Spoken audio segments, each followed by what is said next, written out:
let's get started. So welcome, I'm Kelly Rummins, I'm Starboard's CMO, and I'm really pleased to have Iain from Spire here and Joe from Starboard. And I'll ask them both to introduce themselves in a minute, but before I do, I just wanted to talk briefly about why we wanted to co-host this webinar with Spire Maritime and fill you in on who we have attending, and do a little bit of housekeeping for the Q&A because we're keen to get as many questions through as we can. So just quickly, we've had a really amazing response to the topic with over 400 participants registered, and many of you, I can see as everyone joining, are online live tonight. I'm saying tonight because Joe and myself, as you might be able to tell from my accents, we're both based in New Zealand, and it's a little bit later in the day for us, so we've both got our coffees here. But looking through the list of attendees, I can see you've joined us from all over the world, so thank you, and good morning, good afternoon, and good evening. We've got quite a range of participants as well, so participants from regional fisheries management organisations, tech companies, fisheries agencies, national defence, a few financial institutions and financial services as well. So although today we're definitely going to be focusing on the manoeuvres and behaviours of fishing vessels, both Spire Maritime and Starboard cover all vessel types.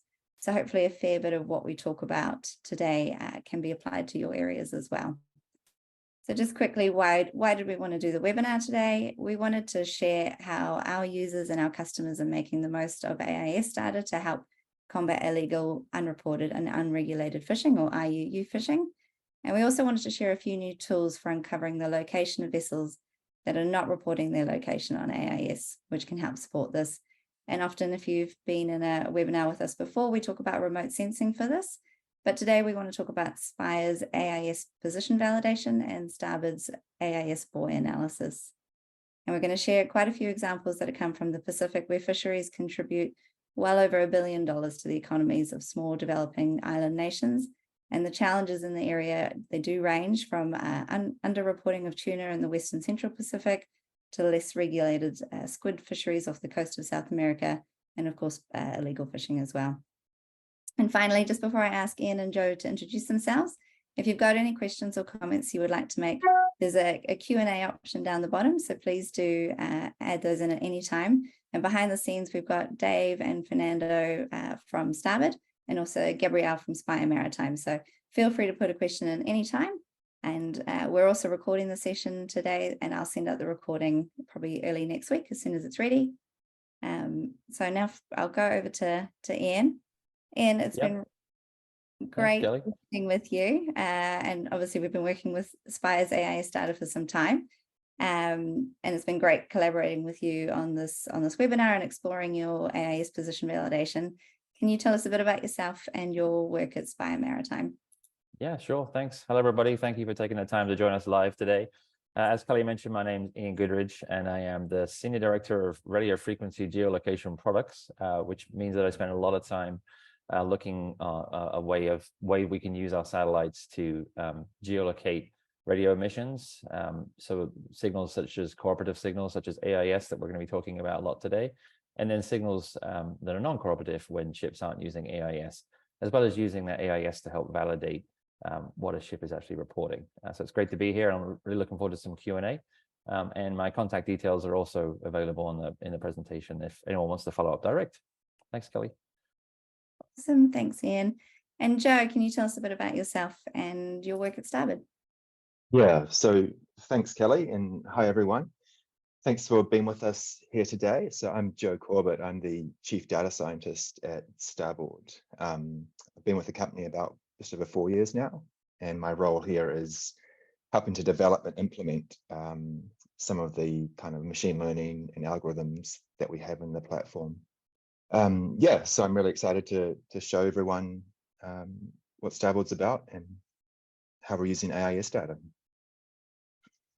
Thanks, Joe. And just to get us started, I mentioned obviously at the start that we're going to be talking a lot about the Pacific fisheries today. Can you just tell us a little bit more about the region and why fisheries is so important in the region? Yeah, so fisheries is really vital to many of the Pacific Island nations. For many of the nations, it's their key resource, their key natural resource, especially those ones with quite small landmass. They tend to have very large ocean EEZs and a lot of fisheries resource contained in that. And it's a big earner for a lot of these countries. And this income isn't just through fishing and export of fish and catch, but also through granting access to foreign fleets to fish in their EEZs. And so an example of this is the really innovative Vessel Day Scheme, which comprises, I think, about 9 countries in the Pacific. And it caps the total number of days that can be used for fishing tuna specifically in these countries' EEZs. And then they are allowed to then auction off these days to foreign fishing fleets, trade them amongst each other, which is a really good way of bringing money into the economies and also managing the tuna fishery in a really sustainable way. And so this kind of monitoring and control and surveillance of fisheries in the Pacific is done by a number of organizations. There is the countries themselves, but also the wider interregional organizations, such as the Regional Fisheries Management Organizations, which is WCPFC, the Western Central Pacific Fisheries Commission, along with the Foreign Fisheries Agency, the FFA, who helps the countries manage these fisheries in their EEZs. And so this collaboration really helps to kind of work to combat any illegal, unreported, or unregulated fishing that occurs in the Pacific tuna fisheries, which they estimate amounts to about 200,000 tons annually. So any steps to lower that amount is really positive for the Pacific Islands nations. Thanks, Joe. And Iain, I think obviously, so Joe's talked a bit about the monitoring, control and surveillance in the area. What are some of the ways that the vessel activity can be monitored using Spire's data? Yeah, thanks. I think everyone's pretty familiar with, or should be pretty familiar with the concept of AIS being used. Obviously, with the mandates, requiring it to be used, obviously, pretty much every vessel now, it's still an absolute powerhouse data set. I think we see on average about 270,000 ships a day through our AIS collection. But it's been interesting to kind of continue to iterate on that. In the early days of Spire, we were hyper focused on the satellite collection, which came with its own challenges. You have lower power Class B signals.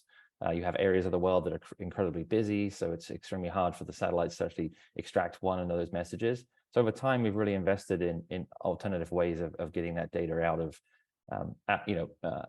of those busy areas, and we have invested obviously in the terrestrial network, which is kind of more that the AIS that a lot of people are familiar with. That's the land-based receivers that we'll see at every single port or organization on the coast. And we've also invested in what we refer to as kind of enhanced satellite data. And that's one of my favorite ones that has come to market. It's kind of very similar to the concept that we're all probably familiar of when we're driving, and maybe someone's got Apple Maps up or Google Maps up, and it shows you that kind of like orange and red as traffic's slowing down. That's actually other people's phones that are transmitting that information. And enhanced satellite AIS is exactly that. It's other ships collecting AIS for us and then transmitting it via dedicated data channels, so we can cut through that noise in those high traffic zones. Gabrielle will back me up on this, but there was a moment when we turned that data stream on, and we actually saw probably close to 18,000 ships that we'd never seen before in our data, which was kind of like one of those light bulb moments. So all of that combined together has really helped with the tracking in these areas. Thanks, Kelly. That's great. Thanks, Iain. So Joe, do you want to tell us a little bit more, I guess, about how Starboard is making use of this AIS data? And I can also see a few questions are coming in, so we might see a bit of action in the chat. But I'll let Gabrielle and Fer and Dave respond to those. Yeah, thanks, Kelly. So if we're looking at the Pacific fisheries region, it's a really large area. Even a single country will often have an EEZ that is quite massive, and they're often too big to adequately monitor with surface or air-based assets even. And so this is where satellite-based information like the AIS data or the vessel AIS that Iain was just talking about, where that really comes in and plays such an important role in the surveillance of these fisheries areas.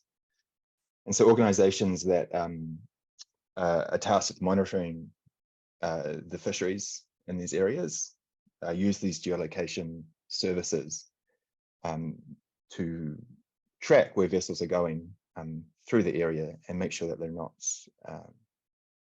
or that they're complying with the rules that they're supposed to. And so we're showing AIS here. The other one is the vessel management system, which is the private country-specific vessel tracking system. And so the organizations will use a tool to do this, to visualize this, and to understand what's going on. And that's really where Starboard comes in. So Starboard is a maritime domain awareness platform, and we ingest and display in real time millions of AIS points every day for thousands and thousands of vessels. And kind of our philosophy is to take it a bit further than just displaying points, but to apply models and algorithms and display it all in a really user-friendly, user-centric way, so that analysts can go from just looking at points to really understanding what is happening in their area of interest. So what I think I'll do is just give you a bit of a tour through Starboard. So this is what we're looking at now, is the Starboard platform. And what you're seeing here is the last 7 days of AIS tracks for all the fishing vessels in this area on Starboard. And so this is a really amazing view. It really shows you the extent of the fishing activity in the area. But if you were an analyst who was using Starboard or looking to gain some insight, you wouldn't really look at this sort of view. You'd be focused on a particular area or region. So what we can do is take a look at some specific areas. And so this could be anything really, an EEZ, a region you supply. But what we're going to look at here is what's known as the high seas pockets. And these are pockets of the high seas, which are entirely surrounded by countries' EEZs, but are not themselves part of an EEZ. And this means that they are kind of free to fish in. So any vessel can go in there if it's under the jurisdiction of the WCPFC, for instance. And it can fish, and those countries that surround, whose EEZs surround these pockets, will not receive any compensation for this. And that just means that they're not getting the compensation. There's no, it's harder to enforce catch limits, and just a bit harder to monitor what's going on. And so what we're going to do is just zoom in on this little pocket over here, which is surrounded by the EEZs of French Polynesia, Kiribati, and the Cook Islands. And what you can see is a lot of fishing activity has been happening in the last week or so. So each of these tracks is for a different vessel. And you can see there's this big Taiwanese fleet in this pocket that is undertaking what looks a lot like longline fishing. And what was really interesting, or what stood out to me when I was looking at this, was these couple of Chinese fleets up here and over here. So this is the Cook Islands, and this is over in Kiribati. And so I was wondering what was going on there. So if we just change our filter just to see what is on the screen and give it a second to load, what we'll see is that there's a big fleet of Taiwanese ships in the high seas pocket. And then there's two fleets of Chinese ships, one up here in the Cook Islands EEZ, and one over here in the Kiribati EEZ. So what will have happened is that the Cook Islands and Kiribati will have licensed or provide a license to these ships to fish in in their EEZs in exchange for, well, money, presumably. So just on the screen there, I can see Starboard's different coloured tracks. So some are white, there's some pink tracks, there's a couple of dotted lines. Can you explain a little bit about what those tracks mean and how that relates to some of the algorithms for the vessel movements? Yeah, sure thing. So what we'll do is we'll just select one vessel and explore it in a bit more detail. So this is the Man Yifeng, number 16, and this is a Taiwanese longliner.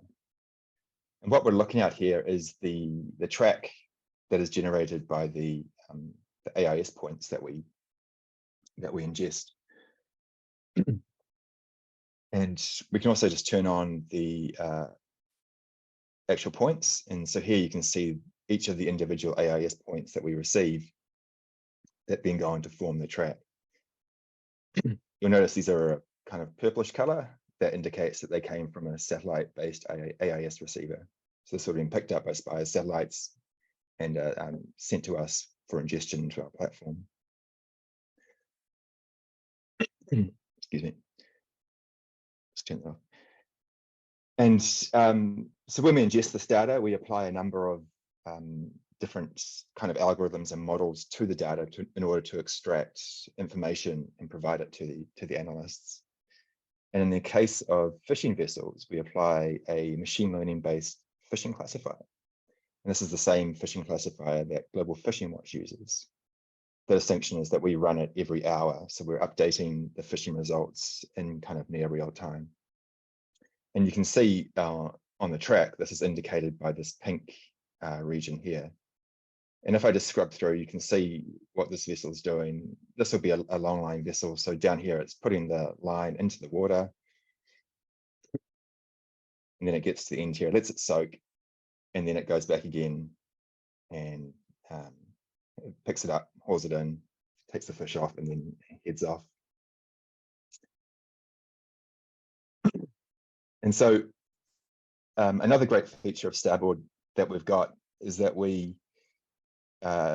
detect buoys that are transmitting on AIS.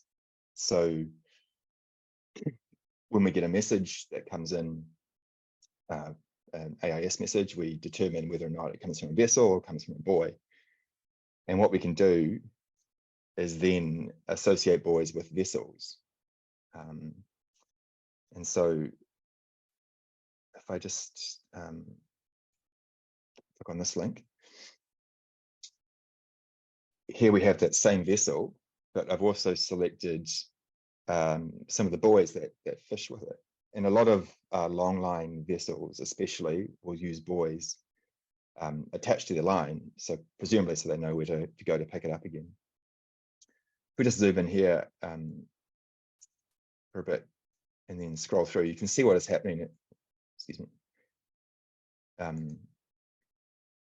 The vessel is dropping off the buoys as it puts the line in the water. And then when it comes back and picks up the buoys again and continues on its way. And this is a fairly kind of consistent thing that we see with a lot of longline vessels. And you can see how the vessels travel with the buoys travel with the vessels, sorry, over time. And what's quite neat and quite a interesting feature is if you turn off the vessel, you can still see the tracks of the buoys, and it still makes quite a clear kind of fishing signal. So you can actually track the vessel's movements, even if it's not transmitting on AIS. So, Joe, with something like that, you know, being able to see the vessel even when it's not transmitting on AIS, I can see it's kind of close to an EEZ there on the edge. If the vessel wasn't transmitting and the buoy was over in the EEZ, would that be a way to detect an incursion? Yes, it would be. And this has actually been used as evidence in a court prosecution in the Pacific. And we can't talk about that, but what we can do is show you another example, which is actually over in the Indian Ocean. So I'm just going to jump over to the Indian Ocean for a second. So just to get you orientate yourself, we're just in the Indian Ocean here.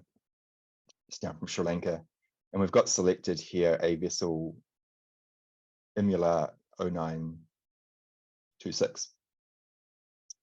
And this vessel appears to have a number of buoys associated with it. And there's two ways we can tell that. One is that they travel with the vessel, but these ones also have quite a similar name to the vessel. In fact, they're just the same vessel's name with a suffix attached to them. And if we kind of zoom out and we just play that through time, you can see how the buoys follow the vessel around. And where the vessel goes, the buoys kind of go as well. So what's really interesting about this is that when we come down here, the vessel's down here doing some fishing activity. And then at this point here, it turns off its AIS. And so this dashed line indicates when we don't have AIS from a vessel, but we can connect the 2 points that do have AIS. So it's just, we just represent it as a straight line. But what was really interesting is that this vessel's buoys then pop up down here within the Mauritius EEZ. And then when it goes up, and then eventually goes away. So what this is kind of quite strongly indicating is that this vessel was down in the Mauritius EEZ doing some fishing and attempting to hide its behavior by turning off its AIS transmitter. A great example. So that's likely to be a longliner as well, using those longline buoys. Before, when you were sharing the example on the Pacific, there was a vessel subtype, and it said, you know, that it was a longliner, and it also showed some registrations. This doesn't look like it has those, but can you tell us a bit more about how analysts might use that kind of information for monitoring, control, and surveillance? Yeah, so what we've done is we've gone through, I think it is 15 of the regional fisheries management organizations vessel registries throughout the world. And we've taken that data and then matched it to our AIS data. And so this has a number of like kind of good uses. One is that it lets us get more detail about that vessel that we wouldn't otherwise have from just self-reporting. So for instance, fishing longliner, that comes from the RFMO registry, not from the AIS. But we can also then match that up with the registry records. So for instance, you can then see the authorization period for a vessel. So this vessel is authorized in the WCPFC through to February 2025. And it's authorized to fish for tuna, and it's authorized to transship on the high seas. So if you're an analyst if you're investigating a ship, or you're looking to see what a vessel is up to and whether or not it's allowed to be fishing in those areas, then this is a really helpful way to have all that data in the same place, in the same location, and allow you to really efficiently to do your job. And so just kind of linking this back to the IUU, the illegal, unreported, unregulated fishing we mentioned earlier, if a vessel is fishing in a region it's not supposed to, or is not authorized to, then that would be considered the illegal part of the IUU fishing. The other quite neat thing over in this panel here is this journey summary. So if we click on this, we can see the activity of the vessel since its last port visit. So It's been out fishing for the last 62 days since it visited Pago Pago Harbour in American Samoa. It's had about 34 days, 35 days of fishing, and it's had one encounter, and this is quite interesting. It's had one likely transshipment with one vessel. So the encounters algorithm is another algorithm that we apply to data as we ingest it into our system. And that's really looking to see when two vessels are close to each other for a defined period of time. And we've started taking that one step further and trying to classify the encounters into different types. And so the likely transshipments, our first sort of attempt at that, and that is when a fishing vessel meets with a fish carrier specifically and is encountering them for a duration of, I think, at least 3 hours, which is generally enough time to at least tranship a bit of fish. And so if I click on this transshipment event, it will take us to the location. And just zooming in a bit, you can see here where the fishing vessel Man Yifeng has met up with the fish carrier, the Lian Jixiang. And if I just scrub through that a bit, you can see how they're moving in pretty much concert until they get to a point where they split up and head off. And so that is quite likely to be a transshipment event. If we just link this back to the WCPFC record here, you can see that this vessel is authorized to transship in the high seas, so it is allowed to be doing that. I can also just zoom out a bit more, and you can see how this kind of works in a wider context. So the fishing vessel initially leaves American Samoa and goes over and starts to fish in this high sea pocket, then heads up north and meets up with the fish carrier. And this fish carrier has come down from Taiwan over here. It's come down, and these little icons indicate where it's had encounters or transshipments with other vessels. And so it's come down and met up with a number of vessels, and then it goes up and heads back up to Taiwan, where it presumably offloads the catch. So this is just quite a nearly neat way of seeing how these kind of distant water fleets operate with the transshipment and the resupply. And if you were interested in, say, tracing the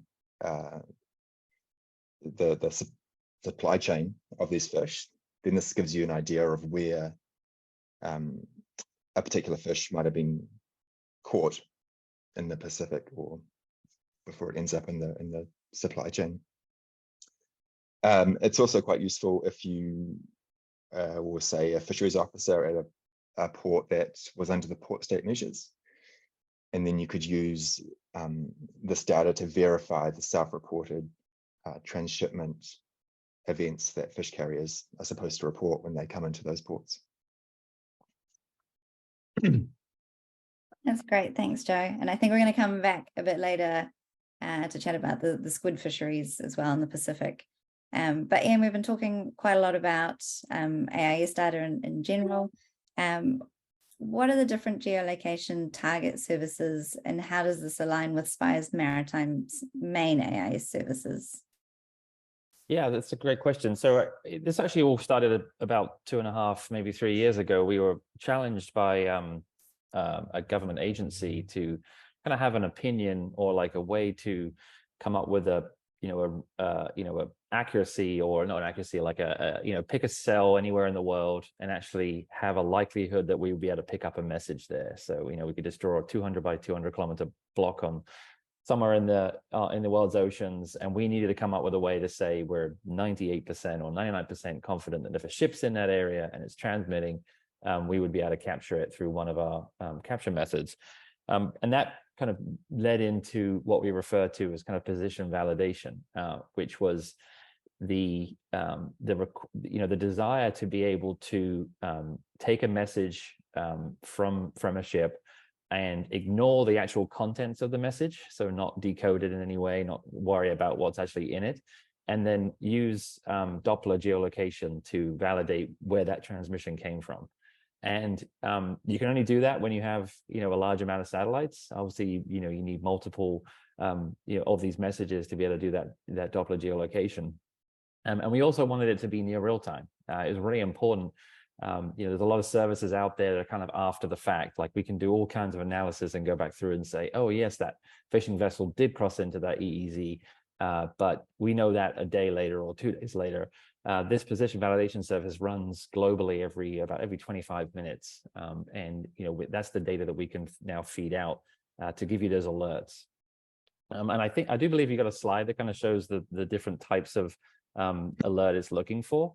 And I know we've got a good example as well, ready to go for Joe, which is worth sharing. But let's take a look at the slides here. Yeah, great, thanks. So this slide just talks a little bit about the Doppler effect.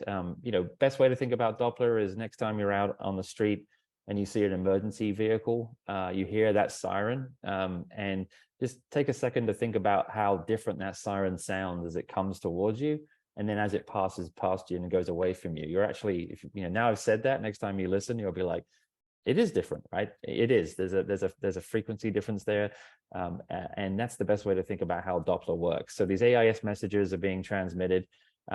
We pick those up from our satellites, and we know how long it should take to get there. Obviously, the speed of light is constant, so we know literally how long that radio signal should have taken to get there. And then when we have enough of those, we're able to run it through the algorithms and then geolocate that. It's actually a lot of, when we worked through it, we noticed that there was kind of like three main, issues that we were detecting. And I think, Kelly, the next slide has those on there, and we can talk about those for a second. We have like what we refer to as good vessel behavior. That's the top left image there, where we have a reported position. So if you decode the message, the lat long in that message is a pretty good track to estimated position, which is the cyan color there, the blue. You can kind of see the dots hovering around it. The other three things here are the ones that we're going to touch on in the demo, mainly probably the 181, 91. I'll get to that in a second. The outer footprint, though, is one that I think quite a few people on the call may have come across before.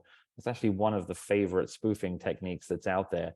And for us, it's actually one of the ones that comes to the top quite easy. Outer footprint literally means you have a ship transmitting a lat long that is impossible for a satellite to be picking that up, because the satellite's footprint is nowhere near that lat long. And that's one of the first triggers that we have, that there's an issue there. But what's interesting, and you can see that on the image there, is the ship is reporting this position up the coast of, heading north up there, the yellow dots heading up the coast of Africa. And it actually is heading northwest. And it's really fun when you dig into that data there, because you'll see that the spoofed track is a very consistent speed, maybe 7 knots, maybe 8 knots, very little heading changes, very little adjustments. And then the actual estimated Doppler location, so we're actually, creating that location as, through that independent source, independent service, the ship is flat out. I mean, it's going as fast as it possibly can. It's ever gone before. I mean, it's touching its maximum knots. It literally is racing to go and do its nefarious behavior. And then what's really interesting is when you see these play out, the ship will actually catch back up with its reported position. So you see this kind of beautiful concert where, spoof position, real position, and then they catch back up with their spoof, and then they go on their merry way. And that's the data that's coming out of this API in near real time. The other two, to briefly cover those, fixed GPS is where the ship is saying it's not moving, and it is. We do see that with fishing vessels. And then 181, 91, all that literally means is the GNSS receiver that's on the ship, however it's connected to the AIS equipment, has been disconnected or been interfered with. So the AIS is still active. It's transmitting on those VHF frequencies. This is popular because the fishing vessel then benefits from showing up to all the ships that are around it. And most importantly, the fishing vessel that's doing this can also see what's around it, and it can go back and get its buoys because it is still active on its AIS. You could also say that there's a kind of a requirement there that the logs show that the AIS was never turned off, right? So we always get questions about how do you know if AIS is turned off? Well, a lot of these fishing ships will try and keep it on because they know that's being checked. But what the 18191 means is we don't have a valid GPS position, and the ship is, would normally show up out of range. We're still able to locate that one, and that's the one we see quite a amount with fishing, because it's a really good way of quickly pulling a plug out, so to speak, and then wandering off into an EEZ and then wandering back without any red flags. Yeah, so I think actually that ties in well to a demo you've got, Joe, where you're going to show that over in Argentina. Is that correct? Yes. Bring that up. Yes, we've got a couple of examples, but yeah, one is exactly that, where in Starboard you can see that the AIS is missing, but the vessel position validation is showing a bit more information. Yeah, I'll just give a bit of context here if you want, Iain. So this is just off the coast of Argentina, and the Lurong 1 U186 is one of the squid jiggers that frequently populate this area. And so from a starboard point of view, this dashed line here indicates where we don't have an AIS position, but we're just sort of creating a straight interpolated line between between 2 points that we do have. And what is interesting is that in this time period that the data is missing, we were able to find a number of these position validation points provided by Spire. And did you want to describe a little bit more? I guess this will be the one. Yeah. 181. Yeah. Exactly. Yeah. This is what I was referring to. We have seen this before when we're very close to an EEZ, and again, the position validation service works on kind of a global collect and then analysis, which gives it that kind of 25-minute delivery there. And so we're not going to ever see perfect track lines from that. We're going to see a lot of estimated positions as we kind of absorb those Doppler transmissions and then collect that out there. But you can see here that the timestamps line up here on this example where that ship actually has technically lost its position.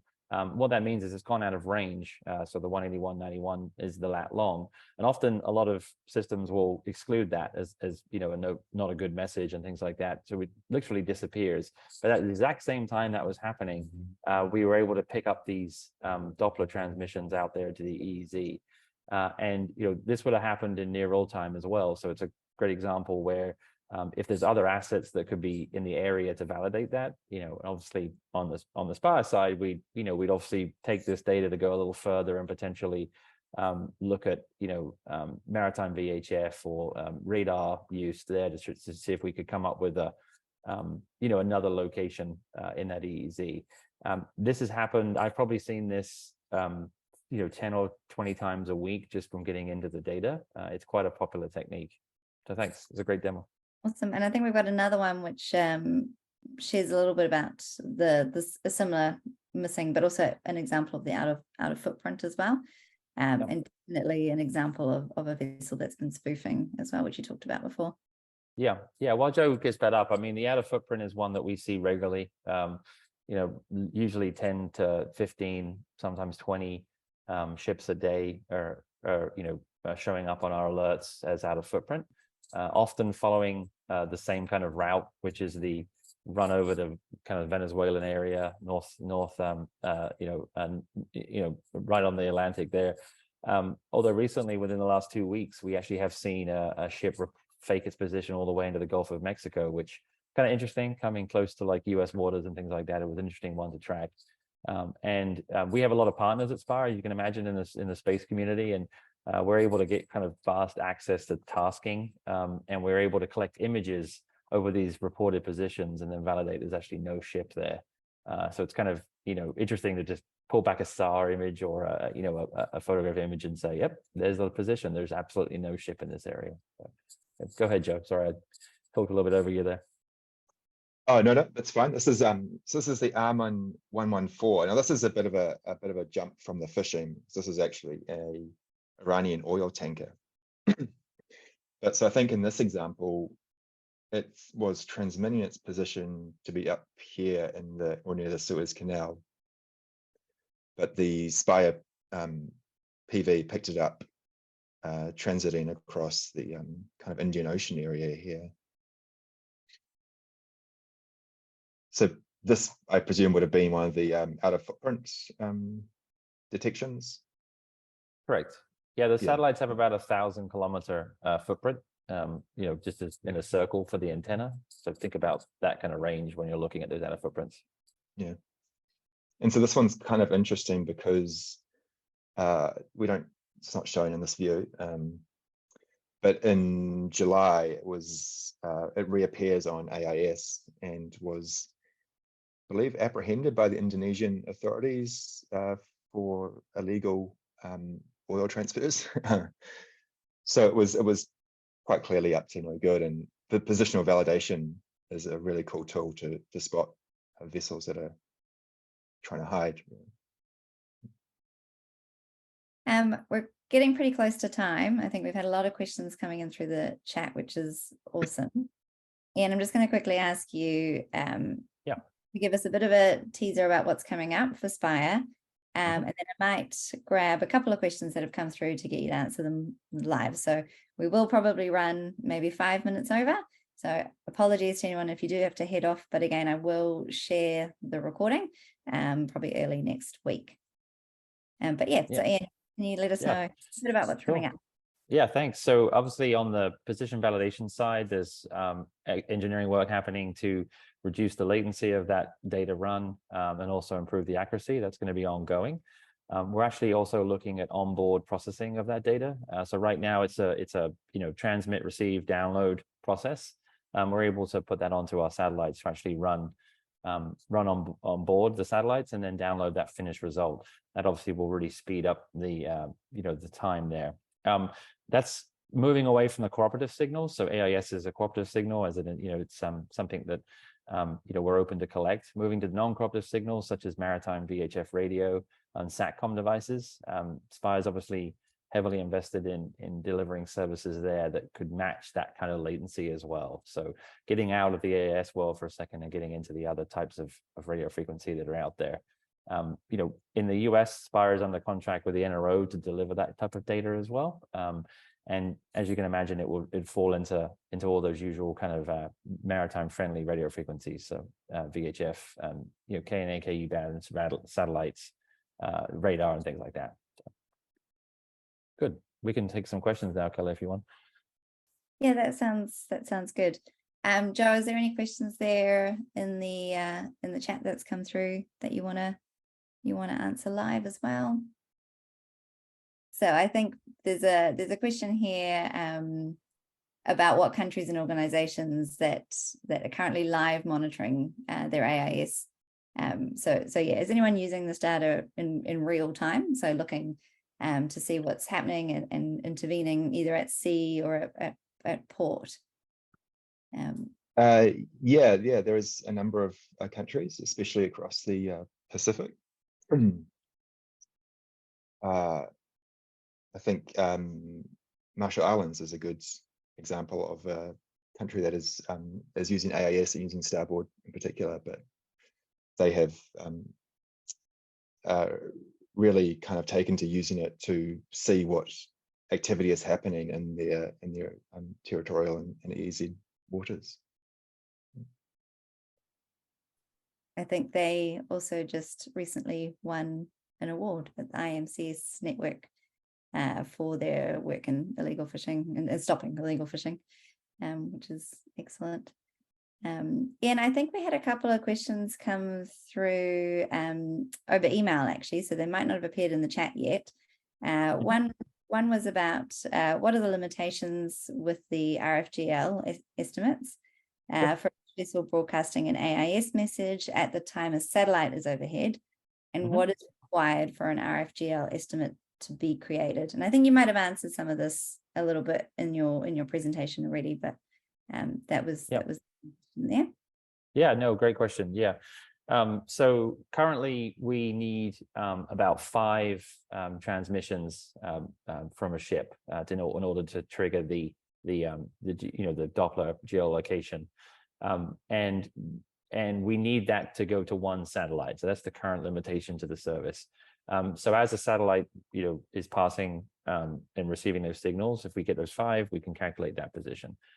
Obviously looking to improve that, and obviously looking to be able to cut through more of the heavy trafficked areas. Right now, this is a satellite-based service. So if we talk about when we started the presentation, we talked about the issues with really busy parts of the world. Although oddly enough, a lot of the nefarious activity actually happens in the open ocean, right? So those 2 things are kind of working with each other there. We do actually attribute MMSIs. Obviously, we can still decode those messages if we choose to, but we're able to do that at kind of on the process level. So if we see a ship that's acting normally, and then it starts to go out of footprint, we'll grab those MMSIs there and tie those 2 together. I think that answers the question that came in. Yeah, that was an interesting one about being able to use the MMZ numbers. So yeah. I think there's a longer conversation there about kind of fingerprinting that transmission, and obviously there's ongoing work to bring those kind of services out too. Awesome, thanks, Ian. Joe, I don't know if you want to answer maybe one more question before we head too far over. I can see everyone, most attendees have stayed, which is awesome. Thank you all for continuing on past our allotted time. Yeah, there's a question. Interested in your tracking the vessel using the buoys when they turn off AIS. Can you elaborate a bit more on this, and how do you confirm that a buoy belongs to a particular vessel? So at the moment, we don't attach buoys and vessels together. You have to look at the tracks manually and work out which buoys might belong to a vessel. And it's usually pretty obvious, because they don't switch vessels very often, and the buoys will stay with the vessel for a very long time. So you'll see that behavior where the vessel comes along, drops buoys off, picks it up, and then moves on to the next fishing ground, and those same buoys go with that vessel. So you have to look over a bit of a time period to make sure that those buoys belong to that vessel, but it becomes pretty obvious when you look at it in some detail. That's awesome. Thanks, Joe. Ian, I don't know if there was anything else you wanted to answer live, but otherwise I think we might wrap up. No, I'm good. Thank you, Kelly. Awesome. Thank you both so much. I think we covered a lot. There was a lot of information there. As I said, we will send out the recording. And it's been an absolute pleasure working with you, Ian, and of course, Joe, as I often do. And also Gabrielle at Spire behind the scenes as well. So thank you very much. And also thank you to Dave and Fer for answering all those questions today. And thank you for all the attendees. It's been a great topic, and it's been really enjoyable to host this. We'll sign off. Thank you. Thank you.